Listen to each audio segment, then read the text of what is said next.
Thursday morning. And definitely from around 8 a.m. to 9 a.m. we'll be getting into some relationship matters, the whole marriage. When do you have to let it go? An interesting question. Well, good morning. I trust you're having a good one. Welcome to Morning Cafe. This 27th day of July 2023. I'm Flora Limuki, of course. Keep interacting with us at TV47 News on Twitter, TV47 Kenya on Facebook, Limuki_Fred Indimuli, and Nyaringita_ on Twitter. The hashtag is Morning Cafe. And I'm used to Stanley Nyaringita. My name is Fred Indimuli.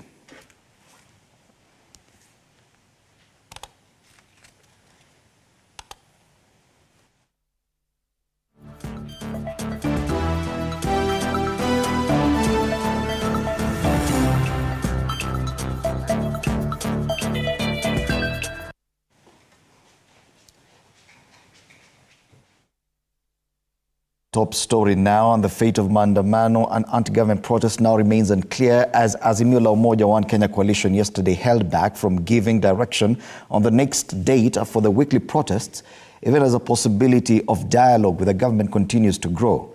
The Azimio leadership, however, announced that on Friday it will hold interdenominational prayers in remembrance of the victims of protests. Speaking on Wednesday at the Jaramogi Oginga Odinga Foundation, Wiper leader Kalonzo Musyoka said the prayers will be held in Nairobi, but urged Kenyans to replicate the same in other parts of the country.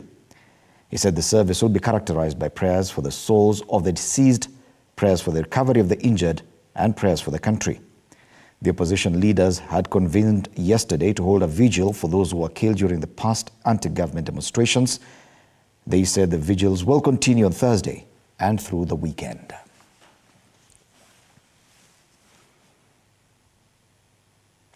And that's our top story this morning. We'll keep updating you throughout the day, and we'll be sharing our big question shortly. But for now, let's get the diary from Flora. Well, and on the diary today, we have President Ruto touring coast. President William Ruto to tour coast region, that is Lamu, Tana River, Mombasa, Kwale, and between today and Sunday. And also we are following up on the Finance Act case. The Court of Appeal to deliver its ruling on July 28th, that is tomorrow, to lift the suspension of the Finance Act 2023 as sought by the Treasury CS Njuguna Ndung'u. The three-judge bench include Justice David Bajanja, Justice Christine Meoli, and Justice Lawrence Mugambi are to hear the case. The petitioner in this case, Busia Senator Okiya Omtata, says the bill did not follow the due procedure before being passed.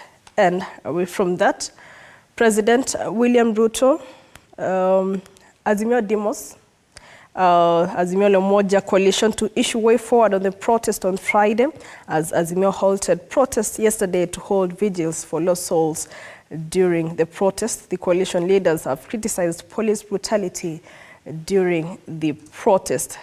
Another story we are following up on is President William Ruto is to skip the Russia-African Summit, with the main focus of the meeting being fostering development of relations between Russia and Africa, coming at a time Russia is seeking to sway the African nations from the Western. Russia has been on a tussle with the West since the Russia-Ukraine war started, and the summit will take place in St. Petersburg from Thursday. President Ruto is to be represented by the AU organs.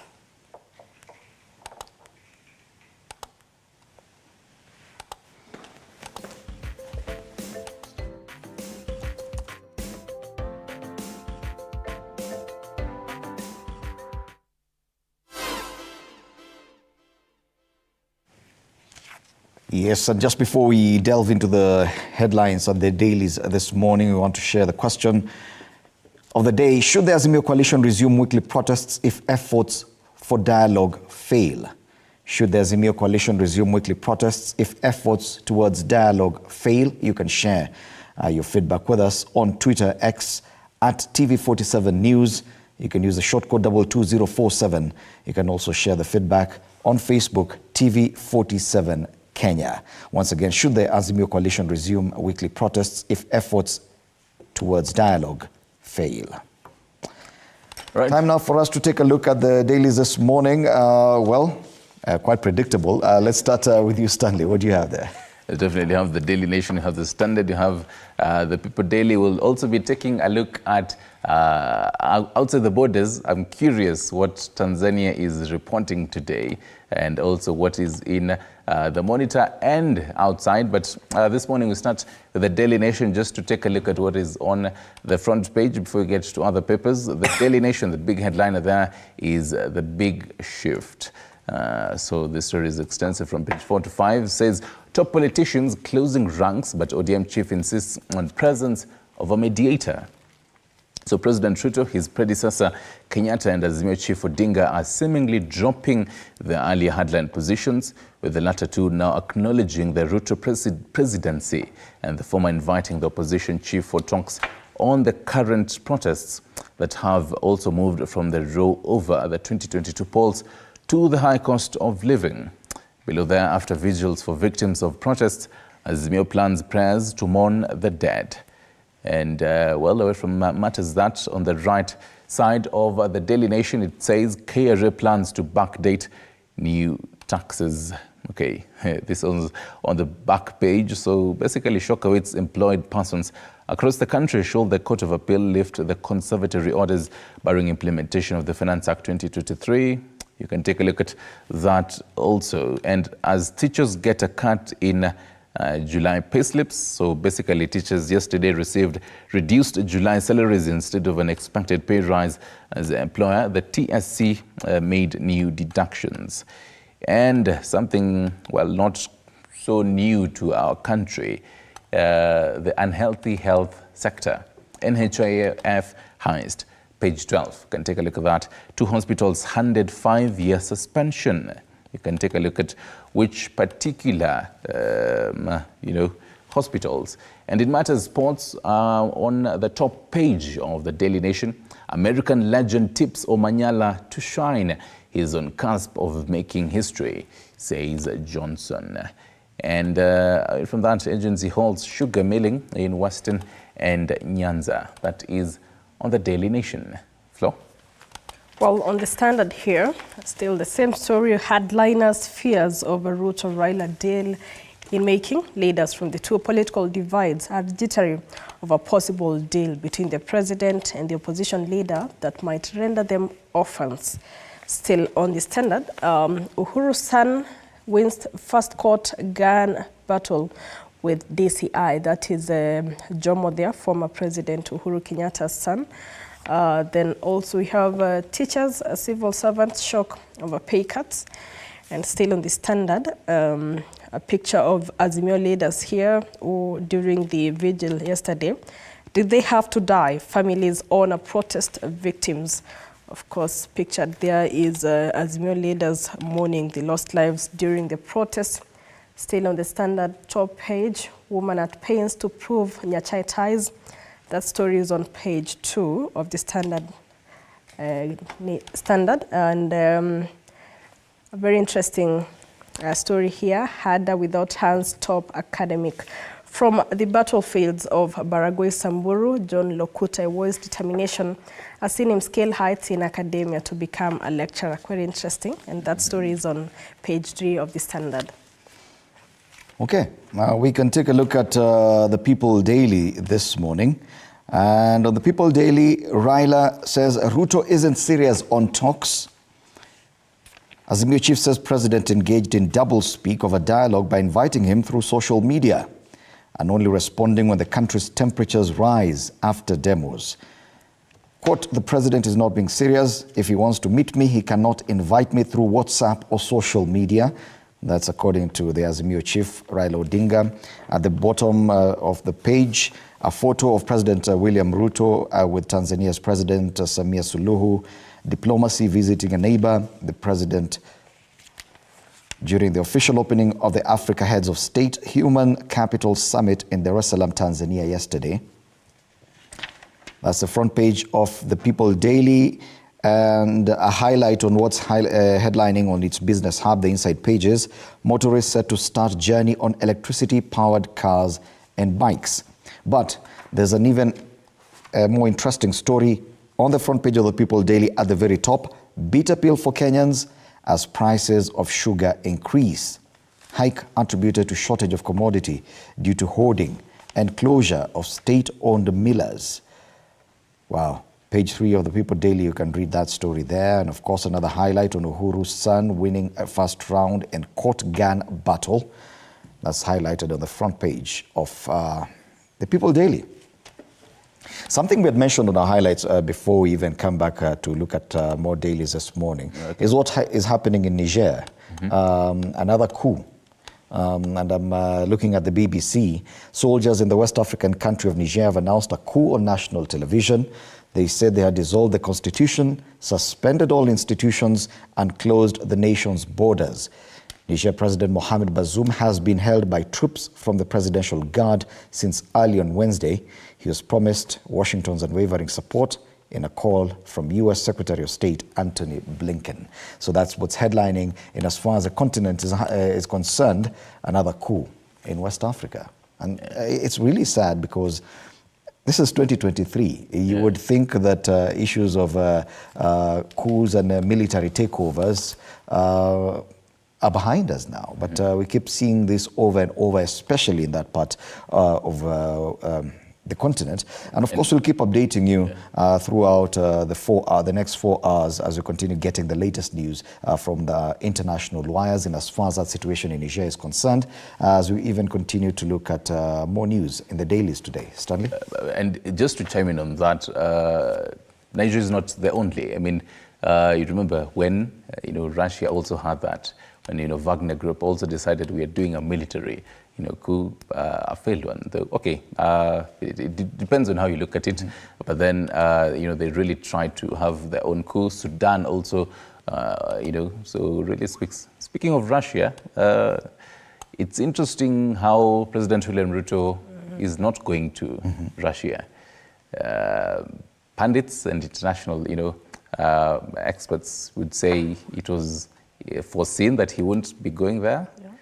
But where I sit, it's quite interesting. I think one of these days we should have that discussion about Kenya's foreign policy and foreign relations, because we still don't know what's happening. We still don't know which way we are looking. Okay, fine. Russia was our ally the other day. Now we don't want to attend that summit. Exactly what we're communicating, what are we saying? Is there a lot of influence from the West, for example, on our leaders, on who they should relate with or to?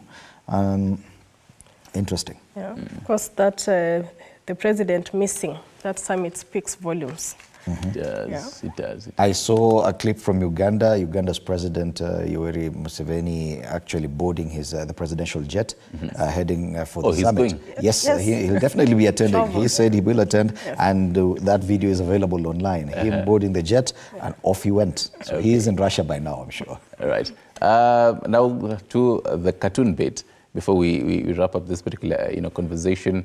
I'll start with the Standard this morning. The Standard is on page 14. You can take out your Standard and do what we do every single morning for us. So in the Standard, they went all the way to Tanzania. I've not been following up on this, but then we've been seeing it on the dailies as we do, the review, the whole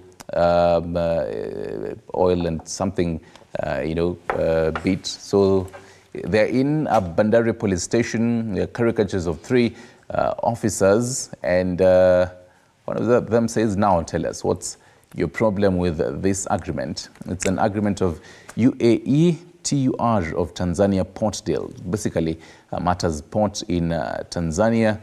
And then there's a bin there with a photo, frame of the caricature of Samia Suluhu. Looks like, caricature that looks like Samia Suluhu. And on the Daily Nation, caricatures that one on wearing, donning the brown, clothes, caricatures that look like Azimio members of Azimio leaders, basically. Raila Odinga there, you can see Wajakoya Lemuki's very good friend. And another caricature that looks like President William Ruto, wearing a yellow. And then there is a man there says, I hope the talks are about me.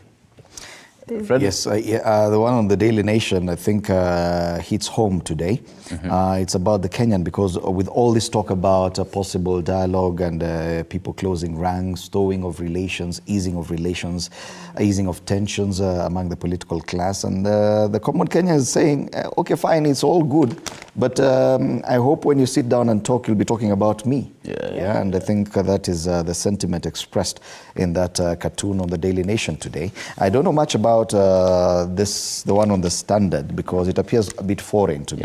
It appears it's about issues in Tanzania.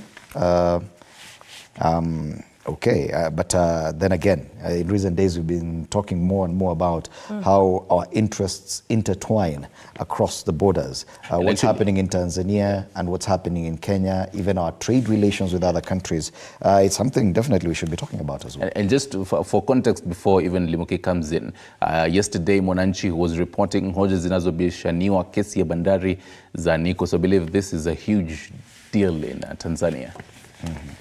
Unfortunately, today we are yet to get copies of the front pages from Uganda and Tanzania, so we have nothing to share. Okay. As far as what's headlining there, but definitely, our president was in Tanzania yesterday for that Human Capital Summit, or meeting for that matter. Of course, Kenyans thought or hoped that he was going there for other things as well, given the mention of President Samia Suluhu's involvement in possible mediation in the Kenyan situation. Whether or not that is true, we'll still have to wait and see.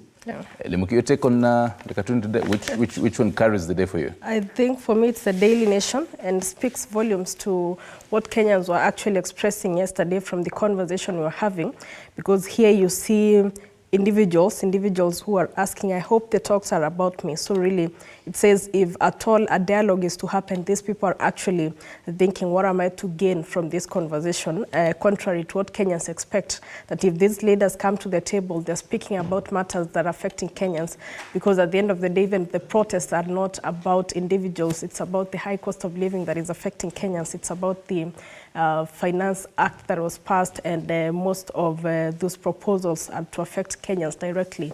So it takes the day, but again, sad situation to imagine that these conversations are just for individual interest. Right. Yes, there's always that fear that a lot of these talks could just be about sharing the spoils among the political elite. And the Kenyan, it is a genuine concern. It is a legitimate concern by any Kenyan that if at all there'll be any round table, any discussion about any dialogue towards resolving the current political crisis, that it will actually be beneficial, directly beneficial to the common Mwananchi, whether that will happen or not. If you ask me, I'll also go with the Daily Nation. This is why. I want to look at it in a way. There's a glass sort of between the two factions.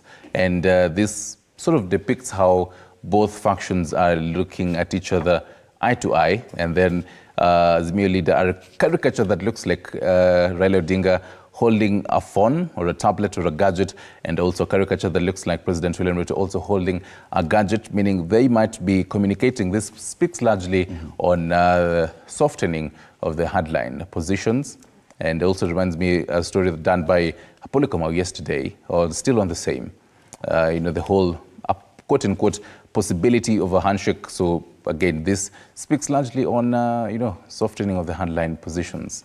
I'd go with the Daily Nation this morning. Well, and we'll be talking more about this discussion, the possibility of dialogue. This morning, we're hoping to have in studio the Honorable Joe Mutambu, former MP Mwingi, Honorable Geoffrey Ruku, MP Mbeere North, and Engineer Alex Mwadhi, a governance expert, our panelists this morning to discuss more about what's headlining in the dailies today, more about actions by Azimio imposing the protests, the nationwide protests, calling for prayers instead and vigils in memory of those who lost their lives in the protests in recent weeks, plus whether or not we're going to have any form of dialogue between our political leaders. That after the break.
Welcome back. You're still watching Morning Cafe right here, TV47 with me, Fred Indimuli. And just a quick reminder of the question this morning. Should the Azimio coalition resume weekly protests if efforts towards dialogue fail?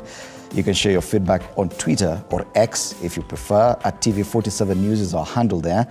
You can also text us on the short code 22047. You can as well share your feedback on our Facebook page. TV47 Kenya is the page to go to. Should the Azimio coalition resume weekly protests if efforts towards dialogue fail?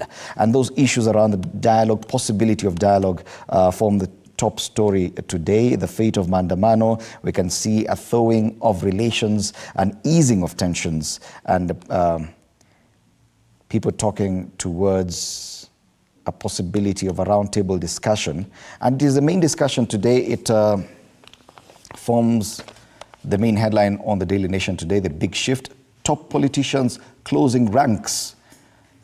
Of course, mention of some of the bits of hesitance by hardliners there, and Azimio's change of tack from weekly protests to vigils and now prayers to mourn the dead. On the Standard, hardliners fears over Ruto-Raila deal in making. Talk of deals forming the front page headline of the People Daily as well. Raila saying Ruto isn't serious on talks. Azimio chief says the president engaged in doublespeak of a dialogue by inviting him through social media and only responding when the country's temperatures rise after demos. Talk of dialogue nonetheless. Well, ladies and gentlemen, this morning, to help us discuss this, and you can actually follow this on Twitter as well, we're streaming live on YouTube, TV47 Live. This morning, we're privileged to have in studio the Honorable Joe Mutambo, former MP Mwingi constituency, and Engineer Alex Mwadhi, a governance expert. Good morning, gentlemen. Karibu sana. Good morning. Yes, we're living in interesting times, I said. Interesting headlines, but it does give you a sense of hope that probably we are coming out of what we may refer to as darker times. Let's start with you, Engineer Mwadhi. Those of us who have been around a little bit longer, we know the script. We knew what is expected at the end. The issue was whether we'll copy-paste the past, where Raila Odinga and his team, mainly Raila Odinga, is given a handshake and given something to run with, something to chew first of all, and something to run with over the next 5 years. And if it's not given, then it becomes a session like the 2013, 2017, where the Mandamanos went on for a whole 5 years. The script is written, nothing new. We say we are living in difficult times, dark times. We've lived through them in the past, through the same thing. The only issue this time is that we've tried to loop in issues that are real. The fact that the cost of living is going up, and using that as an excuse for demanding for a discussion and a dialogue. But the rest of the thing remains the same. It's a political process, and people want to be rewarded for political reasons. Yeah, Honorable Mutambu, Engineer Mwathi says it is an excuse, but probably an excuse that's necessary for us. The fact that there are real issues that need to be canvassed, that need to be discussed. The cartoon on the Daily Nation today goes to show that Kenyans, to some extent, are hopeful that there could be some form of dialogue. But according to the cartoon, is that if at all there'll be any form of dialogue, then it should be about us, the common wananchi. The cartoon may be right, but the question is, who is interested in that subject of common wananchi? Tell me. The common wananchi himself, for us. Who is interested to discuss about common wananchi? Who told you, all this mandamano is about you, wananchi? Who told you? It is not about you. It is about politicians. It is the interest of politicians. It's not about your interest. Audit those politicians who are going to the street today. All of them. They were saying opposite when they are in the government. All of them. Is it not Raila who told us that we should not bweka? Is it not Raila who told us that nothing wrong with the housing bill? Is it not him who was fighting for it? What has changed? So you need to ask ourselves, at whose interest are we going to the street? That's what that's the question Kenyans need to ask themselves. Before you even engage, before you go to that protest, you need to ask yourself, Raila told us that the cost of unga will not come down because of mandamano. He's the one who told us that. What has changed today?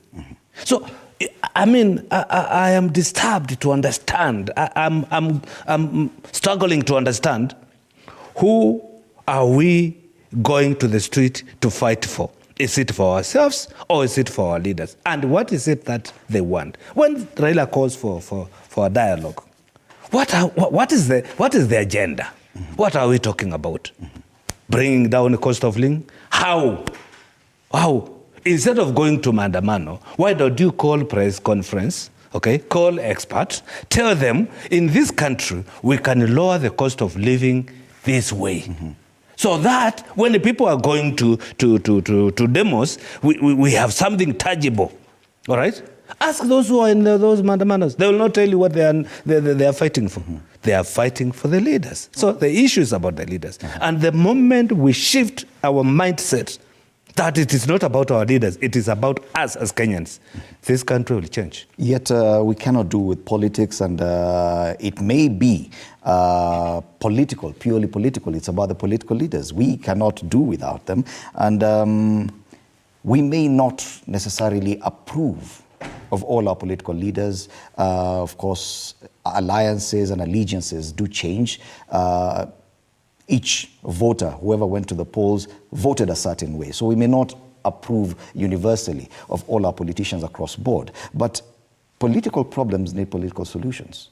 And we appear to be on the verge of a political solution to a political problem that has brought the country to almost a standstill. Don't you think it is a necessary situation that we are getting into now?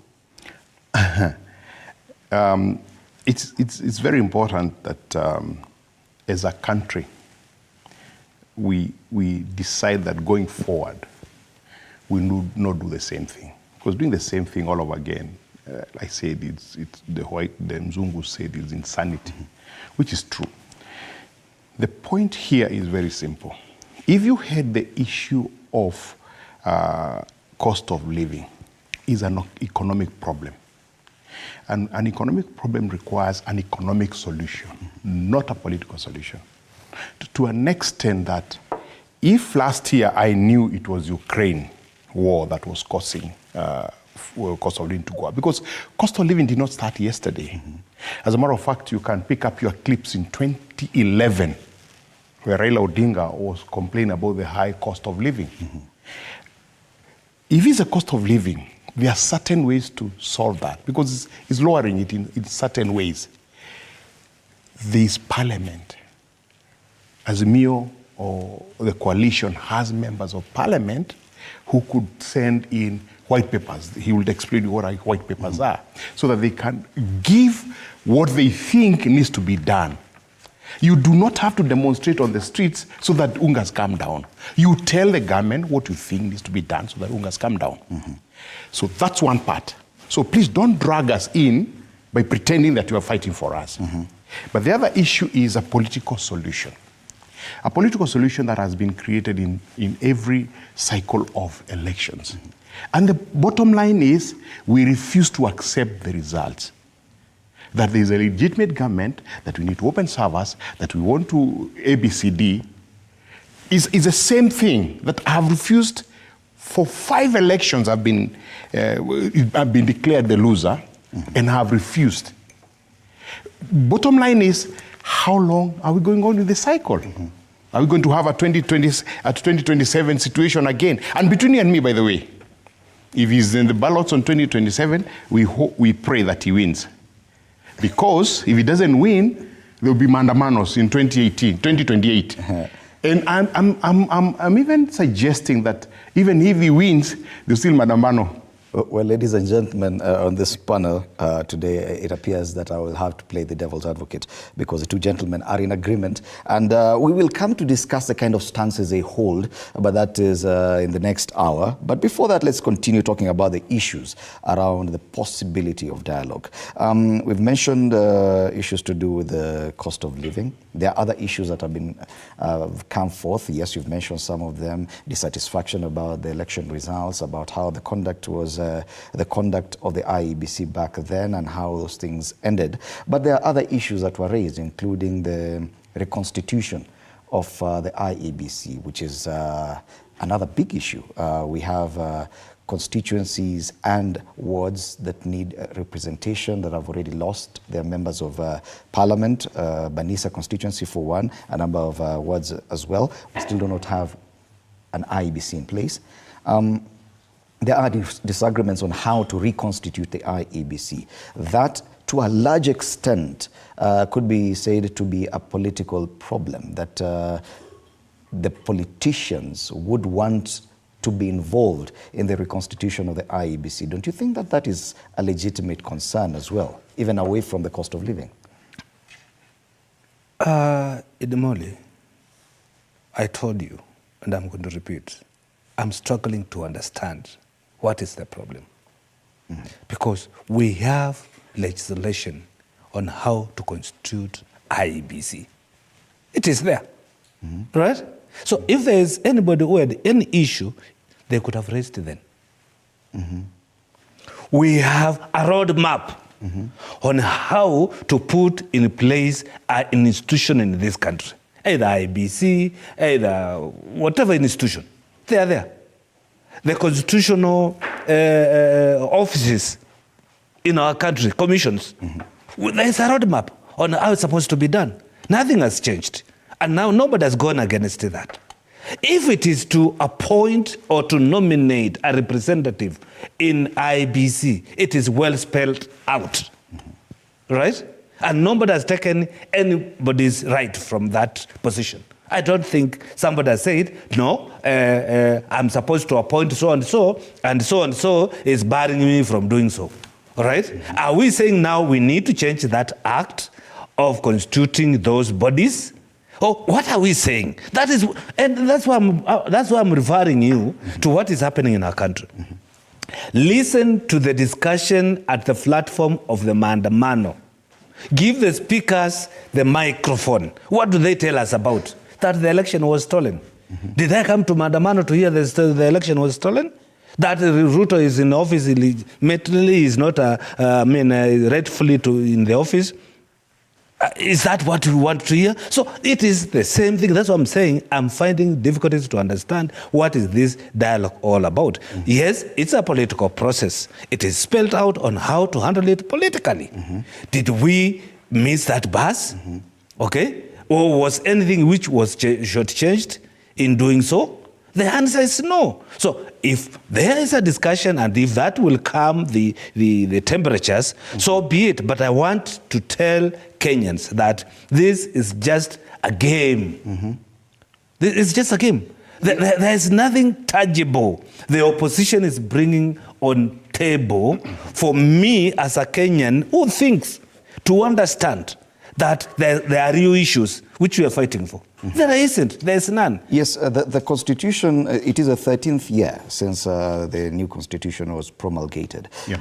There are issues that have occurred, and the argument is that it is a transformative document, but there is probably need to keep perfecting it, because the Constitution, the laws that we have are supposed to serve us, not the other way around. And probably some of the dialogue or the calls for discussions could lead to such. After all, an opportunity to amend or change the Constitution is open. The President himself has even suggested some of the changes he'd want to see made in that Constitution. Don't you think that even for the President, he needs this roundtable discussion to have some of those things effected?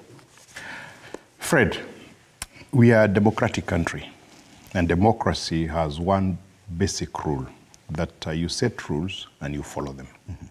Then when you go for an election, you allow not only election, in any matter, you have a discussion based on laid down procedures and statutes. And once you do that, then there's always a vote. And that's why we've had referendums in this country a couple of times, where, where people go in and vote, and the majority have their way, and the minority have their say. Meaning that when the majority takes over, they don't ignore the minority, they know there is something else. But you give the majority an opportunity to be able to lead. When we promulgated the Constitution in 2010, a lot of discussion had gone into through that, and I want to remind our listeners and our viewers that this process took 20 years. It started with that parliamentary group in 1997 for us to get the Constitution in 2010, meaning it was almost 23 years after. And basically, the Constitution of Kenya, if you are a Democrat, spells out how to do things. First, it spells out how to appoint the members of IBC. And it's not the president who appoints. There's a panel of appointment that he only appoints on paper, because for them to be paid, somebody has to assign for it, and that has to be the chief executive of the country. And everyone, of course, it was decided which group should be involved in doing that by the Constitution, as well as by the statute that Joe and his friends discussed in Parliament and agreed, again, using democracy. Now, if you get out of that, what are you saying? Do you suspend the Constitution? Number two, you're asking about issues about the constitutional change. I want to remind Kenyans that in 1786, the Americans, about 12 of them, 12 old men, sat down and put together a constitution for the nation called the United States of America. And in 1789, it was discussed in Congress and approved. That document is still the one that rules that country, the most democratic country in the world, with 27 amendments in 300 years. That you must remember. That a constitution is not made in heaven, it's not Bible. It can change. But the way to change it is to suggest which areas need to be changed as per the Constitution. Because the Constitution describes itself how changes should be done. It's not a roundtable discussion. Are you saying it's not a roundtable discussion? Any roundtable discussion is extra legal? It's extra legal, yes. it's outside the law, it shouldn't happen. You must put aside the constitution, and then you have these other extra But surely roundtable that cannot discussion. be right. Surely Kenyans should be allowed to dialogue. You cannot say that talking about the issues that face us, that is illegal in itself, that we need a law to describe how we should sit down and talk about our own issues? No. Fred, I think you did not understand what engineer said. And it is the same question. You know, when we are sitting down to have a dialogue, there must be an agenda. What is the agenda? You see, nothing stops any Kenyan, as per Article 257 of the Constitution, to move an amendment by either popular initiative, or you go to 256 or 255, which is through the Parliament. Because there are only two ways of amending the Constitution. All right? Nothing stops anybody, including Raila. He does not need Ruto to sit down with him if he has anything tangible. I moved a motion to amend the Constitution myself, and I never consulted anybody. All right? So the issue of round table could be when I'm trying now to woo or to lure people to support me. Don't you think that But the issue of discussion that we want to change the Constitution, that means it's a conspiracy between two people. Bring it as yourself. Say what you want to do. And that's why I voted Raila.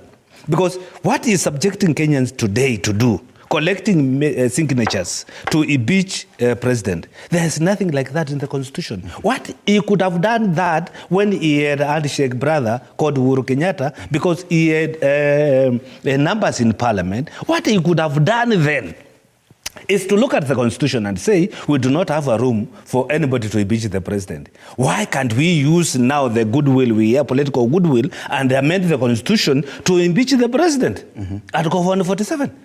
They could have done that then, not today. All right? He never took advantage of that. He sat pretty on a comfort zone because he had somebody he was sharing power with, and he had 3 vehicles behind and 3 vehicles in front. So he was comfortable. He never thought about any Kenyan today. I mean then. But today he's telling Kenyans, we need to collect 1 million signatures to remove Ruto in the office, of which the Constitution, as he has alluded to, describes on how and what procedure to take when you have grievances. Okay. We never followed that. That's why I'm saying I am not agreeing with him. He is my friend and I can as well advise him. The only problem he's having is that he don't have people to advise him. He has people to mislead him. I'm wondering, let me ask you, I'm wondering, where's the brains of Orengo, who never saw the opportunity to amend the Constitution to say, when the president is in power, Kenyans don't have any right to remove him. Where is that brain? Where is the brain of my good friend Kalonzo Musyoka, who is a lawyer? Where is the brains of Martha Karua, who is also a lawyer? Where did they come up when Raila now was in a handshake and advised him accordingly? Because we are going forward, you do not know, maybe this man can win and we need to remove him through the signatures. Why don't we amend this Constitution? He could have gotten it, number one. So today, the discussion which is on the floor is that there are pertinent issues. The price of living, the cost of living is too high, which is very true. And it is affecting everyone, including me, including that president, including that Raila himself is being affected. But how do you solve that? By going to the street or saying, I want to call a dialogue. And you are not proposing an economical team which is coming with proposals which you are telling Kenyans, this is what we are proposing. It will reduce the cost of living into our country. Okay, let's flip the coin in as far as amending the Constitution. It is not just Raila Odinga and the Azimio side that are keen on having adjustments to the law. The president himself has actually documented in a memorandum to the speakers of both houses of parliament the kind of changes he would want seen there. Don't you think that even he, President William Ruto, would require some consensus to some extent on some of these proposals, which are actually quite radical? The return of CSs to Parliament has been challenged by so many different people. There are other laws, including the formation of the office of the official leader of opposition. Fred, you remember when the Constitution debate was going on, there are those that supported it, there are those that opposed it. And because of our politicization of everything that we do, we were not able to listen to the dissenting voices. Because I for one, was dissenting. But why was I dissenting? It wasn't because the document was bad. It was because there were certain aspects of it that needed serious thinking before promulgation, to an extent that we have spent 23 years looking for it. Like, for example, the right to life, the whole business of abortion and all that. And the small issues that people had come up with. Two-third gender rule. Two-third gender rule, yeah. There was need to think about them.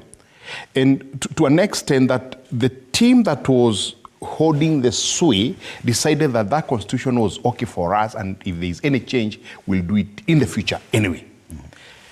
Granted, United States of America, 27 amendment in that period of time, because the first amendment, I think, came in about 10 or so years into it, but then it was one item that they wanted an amendment. I think it's in the Bill of Rights, in terms of the black man being a slave. Now they are free, so you needed to put a clause there that said that all are equal, blah, blah, blah. So that change is necessary. And that's why even the president has done the right thing to write a memorandum to Parliament so that that conversation can start. As per law, as per the Constitution, there is nowhere that it says that let's the president and the opposition sit down and agree issues to be changed in the Constitution. And you can't hold again the country to ransom because of the changes you want. And I didn't say that dialogue is wrong. I want you to remind you that there was a few months ago, I think, there was a funeral for Mukami Kimathi, the wife of the late Dedan Kimathi. And Ruto and Odinga met.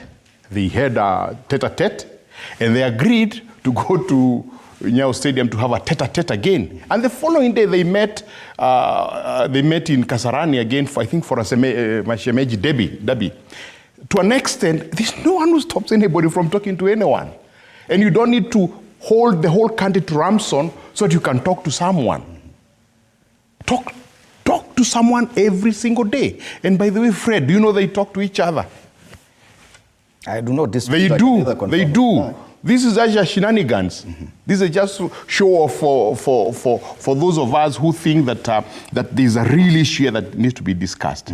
There are two issues: the economic situation, economic discussion. Economic discussion requires the members of Azimio to come up with a white paper and take it to Parliament and say that if we do A, B, C, D, C, D, E, F will happen, and the cost of living will come down. There's a political angle. This whole issue of IBC is described in the Constitution. If you're questioning what the Constitution says in terms of appointment of IBC and the Constitution of IBC, please go to Parliament and change. In fact, the law, Joe will confirm for me, the law for that is an act of Parliament. It requires a simple majority.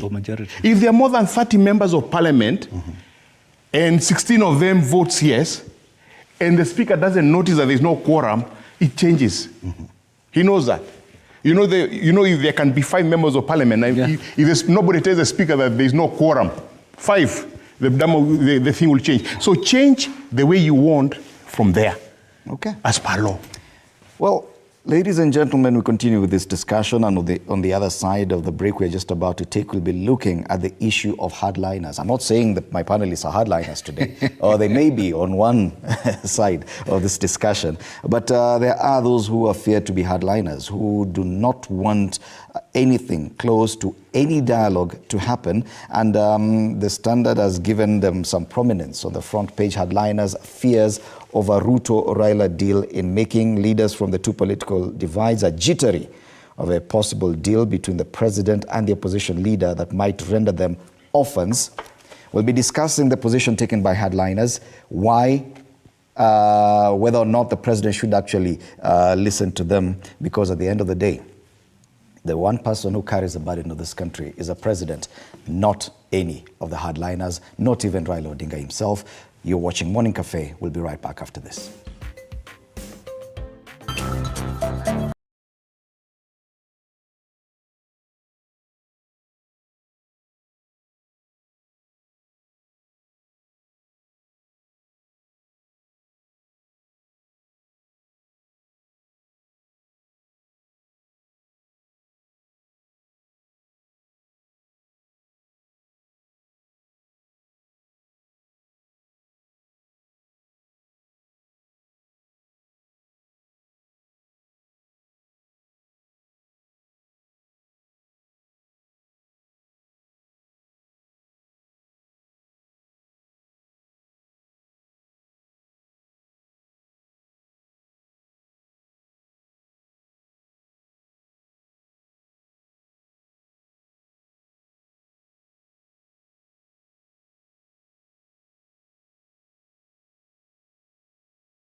Welcome back. You're watching Morning Cafe right here at TV47 with me, Fred Indimuli. And quick to our top story this morning. The fate of anti-government protests now remains unclear as Azimio la Umoja One Kenya coalition yesterday held back from giving direction on the next date for the weekly protests, even as a possibility for dialogue with the government continues to grow.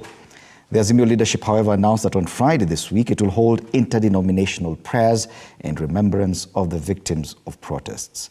Speaking on Wednesday at the Jaramogi Oginga Odinga Foundation in Nairobi, Wiper leader Kalonzo Musyoka said the prayers will be held in Nairobi, but urged Kenyans to replicate the same in other parts of the country. He said the service will be characterized by prayers for the souls of the deceased, prayers for the recovery of the injured, and prayers for the country. The opposition leader had convened yesterday to hold a vigil for those who were killed during the past anti-government demonstrations. And they said that the vigil will continue on Thursday and through the weekend.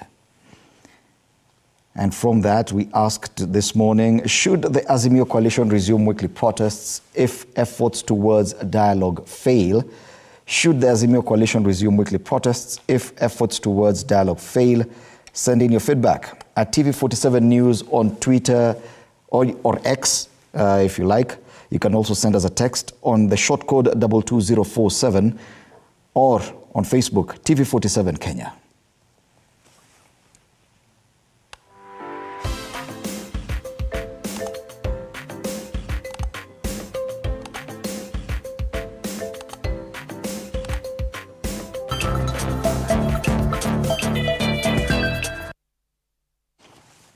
Yes, and we continue this discussion here with Joe Mutambo, former MP Mwingi, and engineer Alex Moore, the governance expert. And we've already seen you take your stand on the issues that are before us as a country today. And now I want us to take a look at the issue of hardliners. And we see the kind of fears that are prevailing. And these fears are real. Quite a number of politicians have made their careers out of insulting one political leader or the other. And the script is the same. They stand at any public podium and they repeat, they regurgitate the same words over and over, and they will say, we will not do this, we will not do the other, and you can do whatever you want, this will not happen. And those are the people who are afraid that any sort of dialogue would actually render them probably jobless, would change their character, and even affect their relevance in Kenya's politics. Don't you think that they are the problem and not the top leadership? You know, I said it once in this TV station that we do not have a political process. We have a cult in Kenya, a political cult. People all believe in others, but they don't believe in themselves, right? And that's why you see these hardliners coming, because they believe in certain people. Go to any region. People believe in their kingpins in that region. And they know if I don't support this person, I will not be in parliament. And I repeated saying, I am a victim to that. Because I did hear my view. I did say what I think is right for people from Mwingi Central who elected me. Idimuli, I've never seen the door of parliament since then. Because I had my opinion, which I thought is right for the people. I never followed a particular person. And that's what you are seeing today. The people who are talking loudly, they are talking loudly to protect their interests and to protect their positions. There are people who knows the moment Raila and Ruto sit down and agree on something, their positions are endangered. And they would not want that. So they would do anything within their powers to tell the president, you know what, Mr. President, we are the one who stood with you. We are the one who supported you. Forget about all these other people. Please don't do this, don't do that. That is what is happening today. And because also president is also a human being, and he saw, yes, true, when I was in need, these are the people who are near me. He will, one way or the other, listen to them. And that's why you see there will be a very big problem with Ruto and Raila having a meaningful conversation, because the people who are behind them, they are totally against it. All right? There are people who know from Raila's, from Azimio, who know that there are people who are working closely with Ruto. All right? And there are some people who are opposing that move of either members of parliament, like the member of parliament for Langata and the rest, who are working with Ruto. They are from Azimio. So the moment Raila comes to Ruto, what will happen with the member of Langata? We are in one boat. So the opposers will not want that scenario. Yes. And it goes all over. Yesterday I saw a clip, and allow me to say this, before it will not be a discussion. Someone I respect so much, a governor, saying this government is for ODM. And you cannot work with us if you are an Auda person. My understanding is that the moment a governor, a senator, a president has been elected, you become a leader or governor or senator or MP or... You cease to be partisan. For all, you cease to be partisan. You want to tell me now, because I supported Ruto and I am a teacher on ECD class, which falls under a county, I'm supposed to resign. Is that what that governor is telling me? So those are the issues. The people who are behind our leaders are the ones who are misleading them. And they are the ones who are not giving them time to breathe, even to think. Because they occupy them with a lot of threat that if you do this, we are going to leave you, we are not going to win again, we are not going to do that, we are going to lose support. And that is the big problem our leaders are having. When I hear Raila saying that Ruto knows his address and he knows his number and he has not called him, I don't believe him. Because I have been in football and administrator for so long. And I have never seen Ruto in any football match, apart from the Mashemeki derby he went with Raila. What does that tell you? He went there because of interest of Raila. So he was talking to Raila. When somebody tells you Raila and Ruto, they don't talk, is lying. Okay. These guys talk.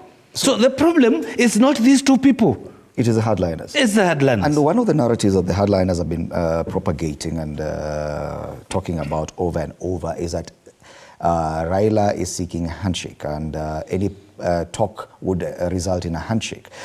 Yet, let's be honest, it may not necessarily be the only result of such a dialogue. There could be other possible resolutions.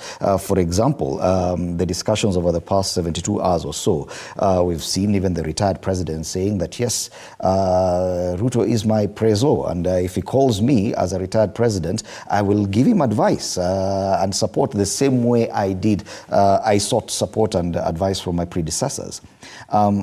The discussion should be, probably there are those who argue the discussion should be that Raila Odinga should recognize President Ruto publicly as a president. So probably the solution would be that we have President Ruto as a president, Raila Odinga as the official leader of opposition, retired President Uhuru Kenyatta, a senior citizen in retirement. That in itself is a political solution, with everyone accepting the legitimacy of the other.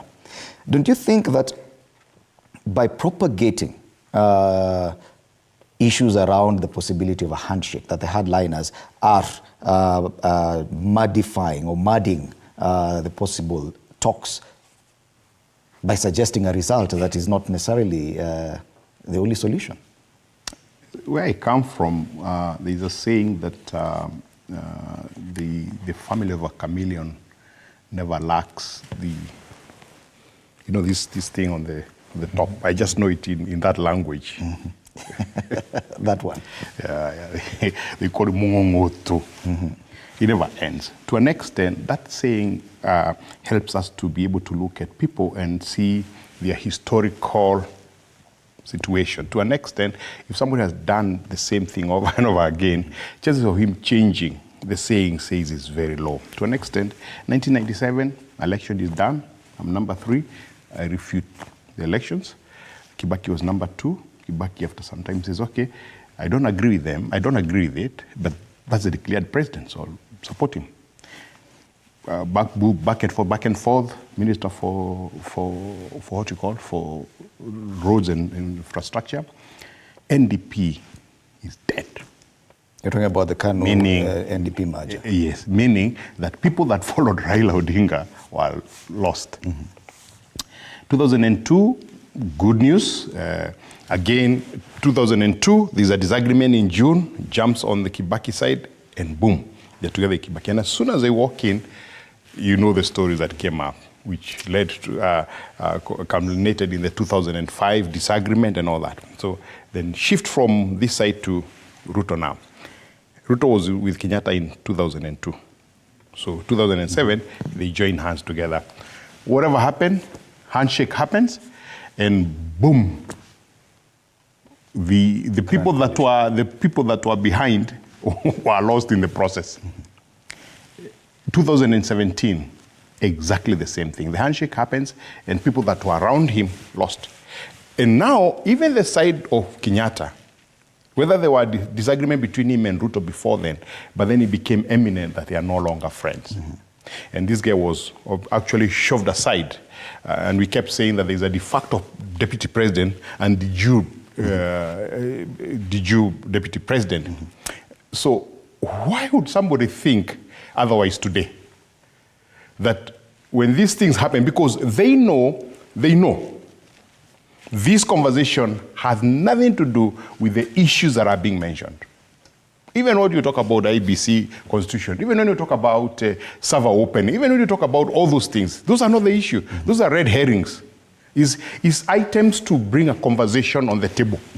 But once a conversation takes place, is that, yes, what is in it for me? What is in it for you? So which means hardliners that the only possible solution or result of a dialogue. So the hardliners are looking at that and saying, based on history, there's a possibility that that could happen. These two gentlemen will sit together and agree on a way of working together, because nobody saw the handshake coming in 2018. No one saw it. Remember, a month before that, Raila had been sworn in as a people's president, whatever that meant. It is not the constitution, it's not anywhere. But people are addressing him then as people's president. And I remember this Churchill show, somebody from Uganda came and was asking, who's your president, by the way? Because we hear there's a president election, a people's president. But the bottom line is, when that happened, a lot of people were shoved off. To an extent, and I think you mentioned in the break, we had the majority leader, Adan Duale. After that handshake, it had to change to Kivumia. Adan Duale had muscles to push. Kimunya had zero. Because the two supposedly principals who became three now were the ones who are running everything. So the hardliners, the people that really have been working hard with these two guys, know that when this thing happens and the chances that it will happen, then they will lose. Because this is about me. It's a selfish game. It's nothing to do with you and I. It's what is in it for me. And I want you to remind you that we have a so-called illegitimate government in place that pays Raila's sister, brother, and daughter salaries of above 2 million shillings, and pays his pension of about 2 million shillings, plus cars, plus houses, plus everything. To an extent, his family collects 15 million shillings every month which is due to them because 100%, of 100% the work they do. From an illegitimate government. If you know the government is legitimate, you resign. Why would you serve an illegitimate government as a member of parliament? Why would you serve an illegitimate government as a member of the Senate? Resign, so that you can create a situation where we do another election. Okay. Wanamtambu, David Ndii, the president's economic advisor, a few months back tweeted about the need for a political solution within the first year of forming government. And he drew parallels with the Grand Coalition government, Kibaki's government, the first government he formed in 2003. And he said that Kibaki's failure was to sort out the politics within the first year, that he focused more on the economy and other things, and that ended up costing him later on within his administration. And he indicated that President Ruto will be looking to sort out the politics first as a priority, and then everything else will fall into place. Is that what is happening right now? That the president and his administration are keen to ensure that all this political noise comes to an end within the first few months or first year of his administration, and then he can get time to focus on other things? I don't think so, because knowing William Ruto very well, is a man who understands that as much as he won the election, he did not win it with the only people who are surrounding him today. All right? Ruto is a man who reached out to every person who he knew to support him. Either you are in Azimio, or you are in ODM, or wherever you are. And I will give you an example of me. My wife was vying with Azimio ticket. But 2 weeks to the election, Ruto was calling me every day, either 2 or 3 times, because he needed support for Mwingi Central, because he knew I had influence in Mwingi Central. He was calling me. And he had a candidate who was vying under UDA. But he used to call me. Whether he calls me today or he doesn't is another story. All right? But I can tell you, he was calling me, and I can attest other friends of mine who were in Azimio, they were in conversation with Ruto. Right? So I don't think today, having won the election, he will sit down and say, okay, let me start dealing with the politics, and I forget other things. I know he's also putting his hands on other matters of economy, matters. The only problem he's having, and I don't fear saying this, there are devices around him. You know, you cannot be Mr. Know Everything. All right? You will need people to advise you. And he has quite a number of advisors. I don't know, he has quite a number of them, but I don't know who advises who. I don't know whether it is them who advises him, or it is him who advises his advisors. There is a disconnect there. If you follow keenly what is happening, and if you followed D, if you had D speak, I listened to him. He was at Jeff Koinange's show. And I followed him, and I picked a lot of issues with the D. That there is a problem somewhere. That whatever he's saying is not reaching where it's supposed to reach. He's not getting that person to tell him what he wants to say, and that's why he came out and started talking about all these things. Those who have brains could listen to what D was not saying. All right? I don't know whether you get me. Those who have brains, they could listen to what D was not saying in that show. And I'm one of them. I got it. So the question of whether the president is now trying to sort out the political issue, if he does that and he finds a clique to hang around with, he will be a loser in 2027.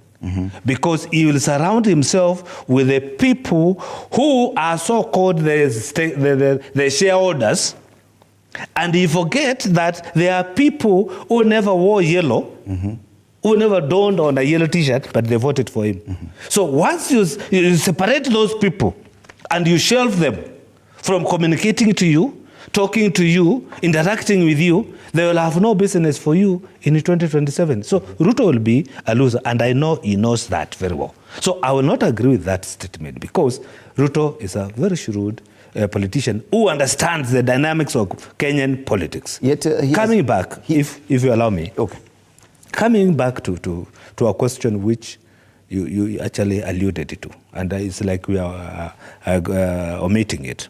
The issue of the opposition, what is happening today, the discussion we have on the table today, what the opposition is doing, like now what you have just read, the opposition having a vigil at, who do we blame for that? Is it the government or is it the opposition? Why do you start a process which will kill people? Then you go back again and start praying for them.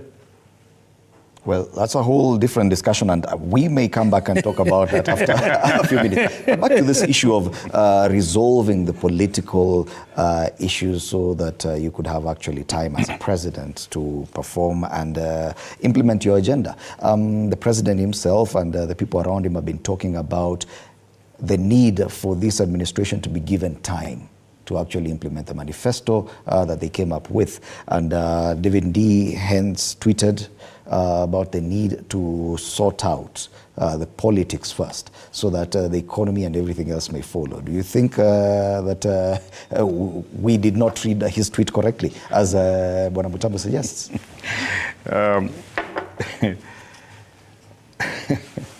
I remember that D was one of the main supporters of the previous conglomeration of ODM. I don't remember what it was called last time.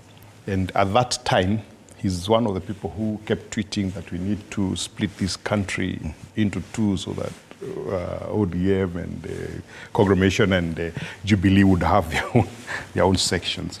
And so when you speak like that then and you speak like this then I struggle. I struggle with that. One of the things that I've observed is that, and I alluded to this, that when you speak about the law and what it calls for, you always branded support of one side or the other, depending on who is supporting, who is in government. And when you appoint economic councils or groups of think tank, and you make the leaders of that to be activists, you miss the mark completely. Because activists don't know anything else other than activism. And he is an activist. So I respect his position. He's a chairman of the Economic Council. I'm not. And he must have done something for him to go there. But I listen to him and I check his Twitters, and I don't know what to think about him because he's jumping all over the place. But truth be told, that the political situation in this country today, and I alluded to that, has been like that over a long period of time. And the only way to have a solution to the political situation in this country is actually to have an Itweka. You know, an Itweka is a Greek for separation. That at some point we get a crop of leaders who not think like in the past. Because Moi told us that Kanu ruled for 100 years. Kanu is still ruling us under many, many names. Because Kanu is the only party in this country that was a political party. It had members. It had registers of members. It had subscriptions. All these other conglomerations you see, these are briefcase documents, thing that belongs to individual. He talked about cults. That's what it means. If he's Wiper, that briefcase is held by Kalonzo Musyoka. There is no organization that runs Wiper except him. If you talk about UDA, now that's a partnership of sorts. But still there's one person who holds that. So the political solution will not come that quickly, my brother. It will take its own time. So it will be foolhardy to actually take a back step from other issues to deal with politics. You must deal with politics of the day as you do everything else. And I know he is cognizant of that. He's been in this game for the last 30 or so years, so he knows that you can't keep anything aside, that you sort out the political situation. We saw President Uhuru Kenyatta go through his first term with a lot of trouble from the opposition, and in his second term he was very fast, within months after re-election, for him to seek the kind of political solution that he sought. Eventually it had its own undoings, but he saw the urgency, the need for urgency in resolving that. Don't you think that even President William Ruto is seeing a similar need right now? He was just being Machiavellian. He looked at the situation and said, which is the worst devil? One, if I draw this guy next to me, he'll stop all the demonstration. My deputy will never go to the street to do the demonstration, because if he does that, then he gets out of government. So which is a bigger problem for me, is to have that guy at the IBC every Tuesday morning, having vigils and all that, and prayer meetings and all that at the IBC office. So come in. So he causes a bigger political problem, because then if you remember, we lost 5 years in this country. What do you mean because of the infighting? As long as you have these infightings, a country never progresses, never moves forward. We're talking about cost of living today. You guys on the media should actually get your researchers to find out why are we here where we are. 2021, we signed IMF loans that demanded us we put 16%. There was COVID in 2020 that changed the game for everyone also. 100%, but are you blind to sign something that you'll do in the future? And it's okay for you to sign, but please don't start questioning it at that time, because you're out, because you're not the one involved. The bottom line I'm saying is, this is Machiavellian, is a short-term solution to long-term problems. And I say that the long-term problem is that we've never accepted that we are democratic in our heads. Okay. So when an election takes place, even in your village, your committees, you notice that you don't vote. People are appointed. Yes. So when you try to change that in government, it doesn't work. Okay. Well, we'll continue with this conversation, and in a short while we'll be getting some feedback on the questions that the question that we posed to you. Flora, I think, is listing. So we'll be shifting to Flora for some of the feedback to the question we asked today. And of course, the question we're asking this morning is, let me just get it right, should the Azimio coalition resume weekly protests if efforts towards dialogue fail? You can tweet or X. Gentlemen, you know now Twitter changed to X. Yeah. Oh, it changed. You can X your response to TV47 News. That's the handle on Twitter or X. You can text us on 22047. You can also respond to TV47 Kenya. That's a Facebook page. And Flora, I don't know if you're ready now with the feedback. Yes, and I'm just looking at some of the feedback from Facebook here. Of course, our question remaining, should Azimio resume weekly protest if efforts towards dialogue fail? Kita Warner here says, Ruto campaigned assuring Kenyans that he wants a strong opposition. Why now rumors for dialogue? And Andrew Sumuko says, let them go back to the streets. It's very easy to predict their future. If you give them time to streets, they will exhaust their resources in due time. Let the government concentrate to better common mwananchi in terms of cost of living, that's food security, health, energy, power, things which directly affects them. And let me just look at some other feedback. John Jr. here says there's no way these demonstrations will force to lower the cost of living. Actually, it will become tougher and life will be lost. We better enjoy the half loaf in peace than die trying to reach the full loaf. And let me just sample one more feedback.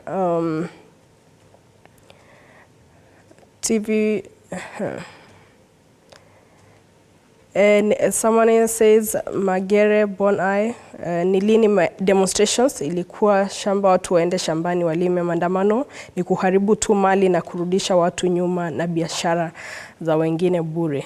That is just some of the feedback from our viewers here on Facebook, and of course keep interacting with us at TV47 Kenya on Facebook, TV47 News on Twitter, the SMS line 22047. The question of the day is, should the Azimio coalition get back to the demos if at all the dialogue conversation fails?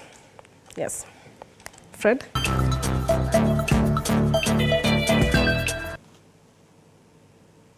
Thank you, Flora, for that, and we'll continue sampling your feedback, dear viewers, on that question that we asked this morning. Should the Azimio coalition resume weekly protests if efforts towards dialogue fail? At TV47 News on Twitter, X. Text us on 22047, and you can also share your feedback on Facebook. Our page is TV47 Kenya. I'm still in studio with Joe Mutambu, former MP Mwingi Central, and engineer Alex Mwathi, governance expert. We continue looking at this quagmire we are in, and we'll be issuing an editorial later on, especially on this issue of hardliners and their position in Kenya's politics. But let's now talk about the protests. And we've seen Azimio change of tack from weekly demonstrations on the streets to vigils yesterday, solidarity parade, now in memory of those who died in the protests. So we've seen now they've called for prayers, national prayers in memory of those who victims of the protests as well this Friday. And the vigils will continue through the weekend, meaning there's a shift in the approach they're taking. Do you think that this is coincidental, that when we are talking about the possibility of dialogue, that we are seeing a change of tack from the Azimio leadership? I don't know where we ended last time. Let me give you a Tambu. You know, back in my mind, I know very well that the situation of this country cannot change and will never change. And I want to tell Kenyans this, and I want you to hear me. The leaders we have in front, those who are leading us, none of those leaders can bring any change into this country. Do you know why? Because they are all of them are students from one school, one classroom. And what they learned in that classroom is one thing. Right? That other people submit to them. And they are the rulers. So this nation will never change if we keep on electing anybody who has been in politics for more than 20, 30, 40, 50 years. It will never change. Experience does not help. There's no benefit. Now, those people, the experience they have is what they were taught in this class they went, the political class. All of them. Trust me. Give Raila the mantle today. Nothing will change in this country. Give Kalonzo. Give Mudavadi. Give whoever you want to give.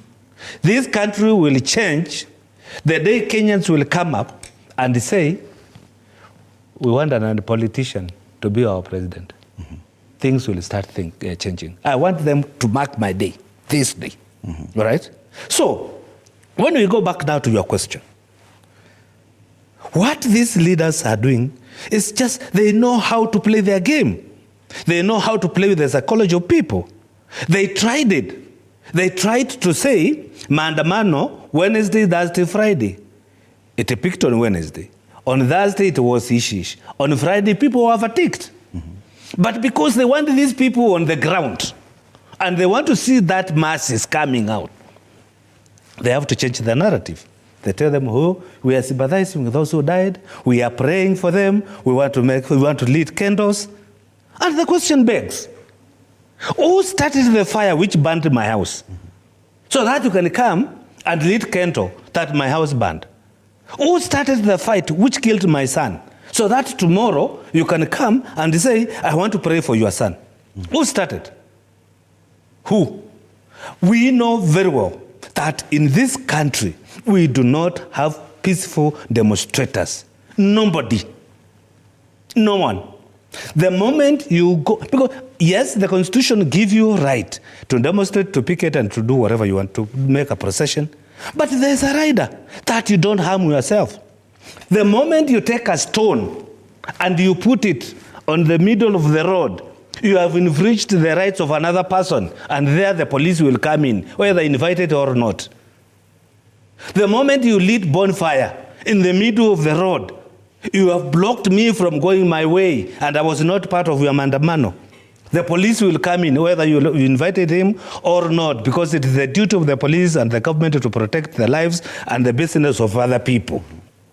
This right in the Constitution does not give you ultimate rights. That is, it's only you who can do whatever you want. Okay? So, before I finish, and that's why I'm saying Kenyans are being taken for a ride with all these shenanigans of maandamano and vigil and whatever. They are being lied to. All right? These are masters of lies who are lying to Kenyans, and Kenyans are falling to that prey without knowing and following them. Are we not underestimating the Kenyan population as well, that they know all these things? They understand the law as well. We are the Kenyans you're talking about. We are not that...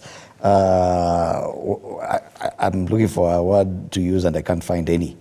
But are we not underestimating the Kenyan psychology? Human beings are the same. And human beings are ruled by having a cultic leader who was alluded to earlier. Person who that they look at as the only source of solution for their problems. Whether he has a solution to the problem or not, that's a different issue. And then that cultic situation now creates a propaganda. And that propaganda is used to mass seduce people to act in a certain way. The fact that you act in a certain way doesn't make you stupid. It doesn't make you an understanding. And I want to give you one or two examples. Hitler started in 1918 after the First World War, and he started a group of young boys who were called Nazis. And he indoctrinated them to know that he's the only leader that exists. When he became the president in 1933, he pointed at Jews as the problem of Germany. You remember that time the world was going through a very bad recession, similar to the one that we are, not similar, it was worse than we are seeing it now. I hope you know that the cost of living and all is a recession in the whole world. And last year, Raila Odinga told us so. And now he's changed his tact. When he started convincing them that, by the end of 1945, when the Second World War ended, he's estimating they had killed about 6 million Jews. Were they stupid? No. So Kenyans are not, but Kenyans have allowed themselves to be seduced into a thinking that someone has a solution for them. And it becomes very difficult to tell them otherwise. Whether they are the ones who are following William Ruto or the ones that are following Raila Odinga. Isn't that the whole point of politics? That you 100%, 100%. I'm addressing your question, whether Kenyans are fools. No, they are not. But they have allowed themselves to go into that. To an extent, that's why and I've said this so many times, I think it becomes a cliche. That's why because we need to understand where all this comes from. That's why the Greeks, who gave us democracy, looked at the whole situation and said, there are only three kinds of people in the world, in any society. We have the idiots, we have the tribesmen, and we have the citizens. The idiots are people who are extremely selfish. People who overlap you on the road. People who bribe the police instead of going to court. People who bribe in land's office to get a document. People who, do you see them? Do you see them overlapping you on the road? Oh, yes. Do you see Matatus misbehaving? On Kiambu Road here, a lot of them do that. Idiots. That's an idiot. Not in the sense of stupid, but in the sense of being extremely selfish. Because when you're that selfish, you're equivalent to somebody who is stupid, who's an idiot. You're overtaking me on the bypass with a Prado, overtaking on the wrong side, and a motorbike is also driving on the wrong side. Bang! So you wonder, the Prado guy and the motorbike guy, who is an idiot? It's both of them, right? The tribes people are not ethnic. They're people who think in a group, whether it's a political party, an organization like LSK, or whatever, that are selfish corporately. But they love themselves so much that everything they do is for their own sake. And the last bit is a citizen, is a person who thinks about his country, his fellow citizens, and when he goes to an office, he'll do what needs to be done for the benefit of everybody. He'll take home what is rightfully his. He'll drive a normal car, he will do normal things so that he thinks about everybody else. And the question you must ask yourself, because again they said, when you have the majority are idiots and tribesmen, that society doesn't progress. The question we must ask ourselves, where are we today? Okay. Our majority idiots and tribesmen, or we are citizens? In my estimation, majority of us are in the group of idiots and tribesmen. And that becomes a problem. Not Kenya's ability to think.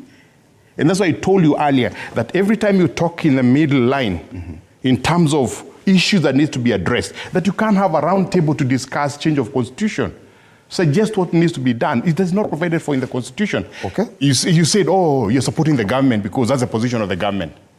Yet, let's talk about Parliament now, because probably that one is within the confines of the law. And we've seen even efforts in Parliament through the bipartisan approach to actually help us out of this quagmire. And we saw that it failed miserably, it didn't go anywhere. Yet, that is what is provided for in the law, that Parliament is a perfect representation of the whole country. Are we therefore saying that... sorry, it didn't fail. It did? No. Was there a resolution? Was there any a process? You're talking about BBI? No. Oh, you're talking now? Talks. Oh, it hasn't taken place. It failed miserably. No, members walked out. Are you saying, okay. It hasn't failed. It didn't take place because members never went. Well, that's failure in itself. No. Are we seeing a lack of leadership from Parliament? Forget about the president, forget about the opposition chiefs. Are we seeing a lack of leadership from Parliament in itself? Fred, I don't know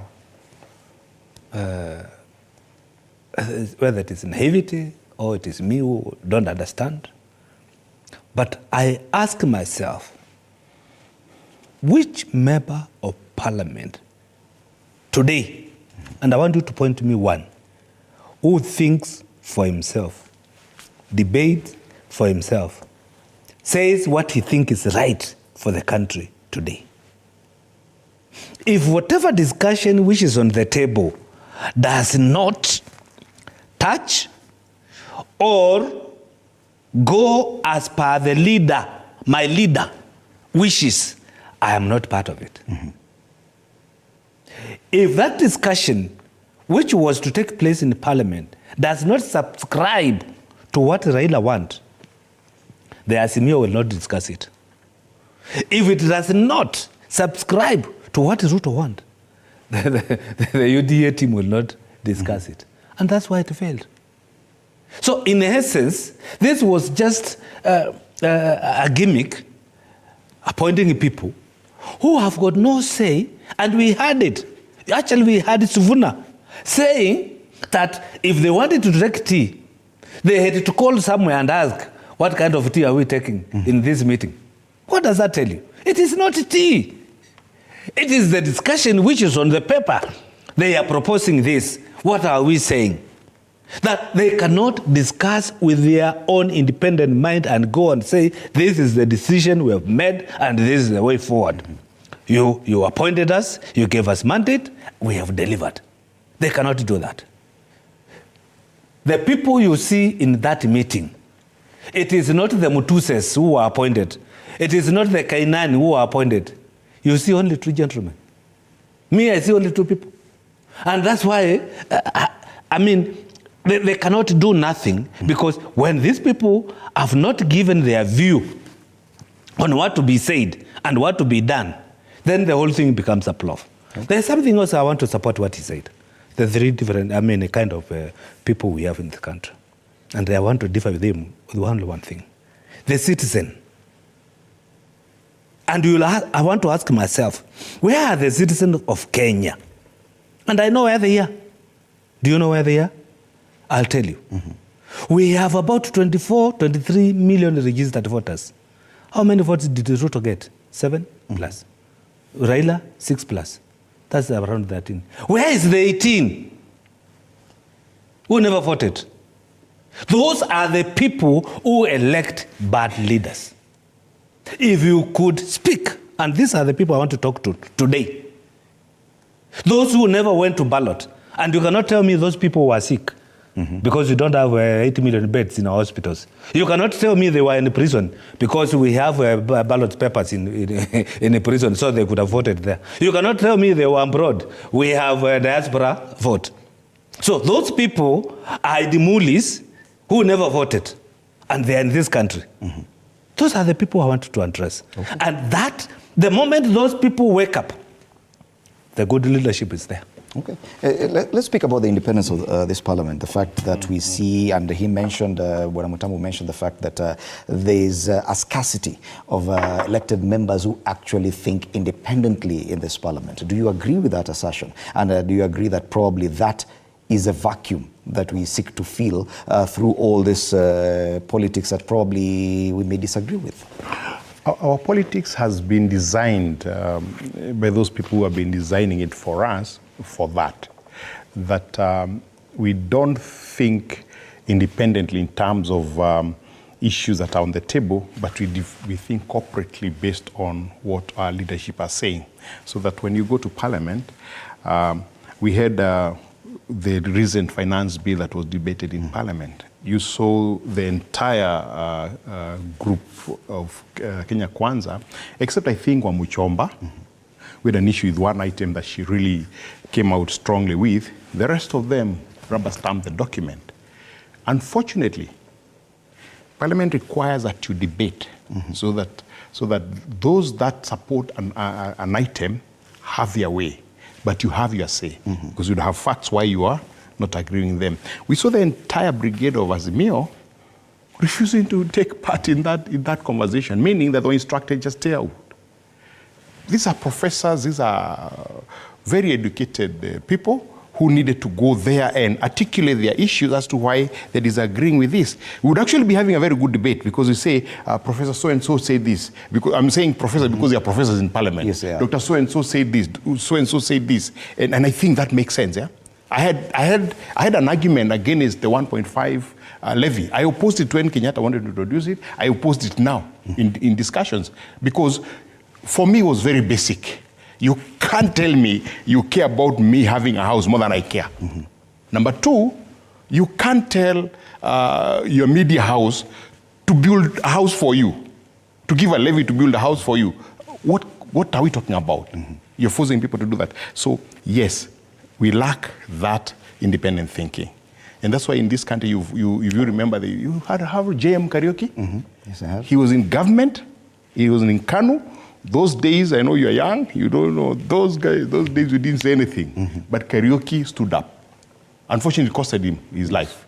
People like Shikuku, we had for many years, Seronei, people who are able to speak on their minds out, irrespective of the circumstances. Today we lack that. We have none of that. We have none of that. Wow. And it comes out of the fact that we've made our politics a business entity. We've commercialized our elections, so that Joe here will tell you that for him to be elected MP from Mwingi, he needs to spend more money than he will earn from Parliament for 5 years. It doesn't make sense at all. It doesn't make sense. So which means when I go in, I need to go in under the umbrella of someone, so that if Israel is UDA, I must be UDA. And you said it correctly. So I'm not... It has been designed yes. It has been designed that way. Gentlemen, because of time, I'll ask you to give your final sentiments about our discussion today. Let's start with you, Bwana Mutamu. My final sentiment is to ask Kenya to rethink. One, this maandamano, what is it doing to you, to your neighbor, to your friend? Then I ask also our leaders, if we know very well we do not have rightful demonstrators, people who go to demonstrate as per the Constitution, 95% of the people who go to the street are looters, are the people who are going there to cause chaos, are people who are jobless, are people who have seen the opportunity. I've not worked for 10 days and I've not gotten anything. Now I've seen an opportunity to go and break somebody's kiosk. 95% of the people who go to the street. 5% are the Sifunas and the rest who cannot harm anybody. All right? But the rest, those who follow these mandamanos, and this is what makes these people happy once they see that multitude of people coming to join them. Little don't they know, these people who are joining them for these mandamanos, if those mandamanos are stopped and the Ruto passes there and he stops his motorcade, the same people will come and start sharing Ruto. So there's no difference. It is the same people who share the both sides. They come out not because they are supporting you, but because they have seen an opportunity to go and break the law. In terms of either breaking somebody's kiosk, looting a supermarket, throwing stones to a police. There's somebody who will go there and say, today, that police officer, I'll have to throw a stone to him. They have nothing to do with the agenda you have, all right? If Raila really need to send a message to Kenyans, let him go to Kamukunji, let him call people, let him address people there, all right? He will be given security. He will say what issues he has, all right? Or he has a procession going to wherever you want to go. He will have police guard him. We have seen a demonstration in South Africa led by Malema. People came out in large numbers. There was no single kiosk which was broken into. Here in Kenya, and the shops were open, people were doing their business. Here in Kenya, the moment you call mandamano, people don't go to work. The big business people don't work. The Mama Boka close their kiosk, so they go home hungry that day. So I'm urging my fellow Kenyans, Let us think twice. What is it this we are doing and what we are being told to do? Okay. As I close these remarks. Because at the end of the day, who is the loser and who is the winner and who gains it? And if there's any discussion, let Raila tell us. I want to discuss with Ruto 1, 2, 3, because this, I have a solution for this, and I want to tell him. And if Ruto is not listening, there's what we call for the estate. Idimuli, you are here to broadcast that. And you'll tell Kenyans what Raila is saying. So it is not unnecessary for them to sit and discuss for the country to heal. Thank you, Honorable Mutambu. Engineer Alex Mati. When you look at statistics of this country, it's been said many times, and I think for the state guys would agree with me, that 67% of the population of Kenya is under 35. Yes. 67%. Now, I'd like you to look at my eyes and know that majority of this nation is under 35 years, which means the future in this country is really does belong to you. Nothing changes until we change. Mm-hmm. There's a school of thought that has been run in this country for the last 60 years that has to do with power, that has to do with control, that has to do with everybody thinking like I think because I'm the leader. I'm talking to the 67% of Kenyans. Think about your country and think about what you're going to do. If you continue following up the people that have been there, what will happen? Nothing will change. We'll have the same situation that you've had. Just remember in 1965, Kenya was the same level as Singapore. Per capita income of about $200 per capita income of $200. Today, Kenya per capita income is about 1,800. Singapore is 28,000. Meaning there's something that they did that was different. And I urge as many as you want to go into leadership, read From Third World to First World by Lee Kuan Yew. It will help us to move forward. These shenanigans will keep us exactly where we are. Exactly where we are. Okay. Let's wake up. Thank you so much, Engineer Alex Mwadhi, governance expert, yes, and the Honorable Joe Mutambu, former MP Mwingi Central. We are out of time, gentlemen. But thank you so much for such an engaging discussion this morning. We look forward to hosting you on this panel once again in the near future. For now, we go back to Flora, my colleague Flora, for more updates from social media, plus some of the feedback that you're getting. Plus, do stand by for the editorial comment after that.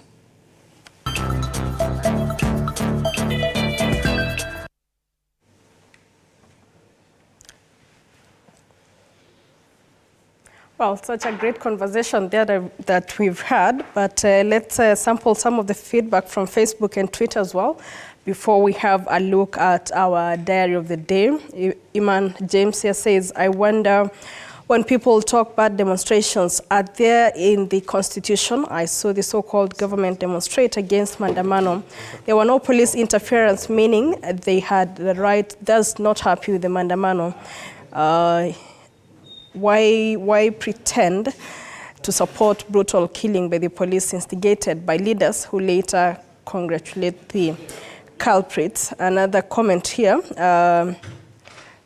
President Ruto campaigned assuring Kenyans that he wants a strong opposition. Why now start talking about a dialogue?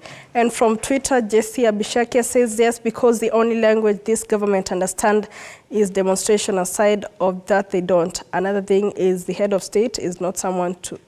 Okay, he asks, the president asks for dialogue, then later come to tell Kenyans how the other side wants a handshake.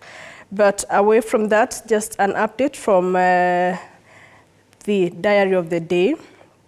We have, just a moment, the Health Departmental Committee on the Health will meet with the Cabinet Secretary for Health, Susan Nakumicha, and top management of the KMTC, that is the Kenya Medical Training College, on matters of admission at the KMTC. Away from that, the Constitutional Implementation Oversight Committee will meet the Ethics and Anti-Corruption Commission later today. The committee seeks to know the extent to which the commission has discharged its mandate and also any impediments to the process of implementing the Constitution and the way forward, as well as has the commission ensured compliance The Commission ensured compliance and enforcement of provisions and leadership in terms of integrity. Just an update of the diary of the day, but right now we get back to Fred for the editorial commentary.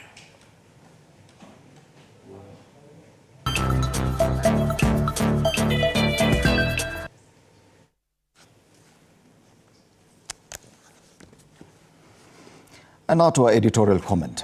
In recent times, Kenya's political landscape has been plagued by stubborn political hardliners who staunchly oppose any attempt at dialogue and reconciliation between top political leaders. Their refusal to engage in meaningful discourse and cooperation is hindering the nation's progress and perpetuating a divisive and polarized environment. It is time to call out these fear-driven hardliners who seem more concerned about preserving their own relevance than working towards the greater good of the nation. Political hardliners appear to be driven by self-interest and a fear that any form of reconciliation would render them irrelevant in the political landscape. But let us remind them that true leadership is not about holding on to power at any cost. It is about finding common ground for the betterment of the nation. Fear is indeed a powerful motivator, but it should not and never dictate the course of a nation's future. It is imperative that both President William Ruto and Opposition Chief Raila Odinga rise above the influence of hardliners who seek to hold them hostage.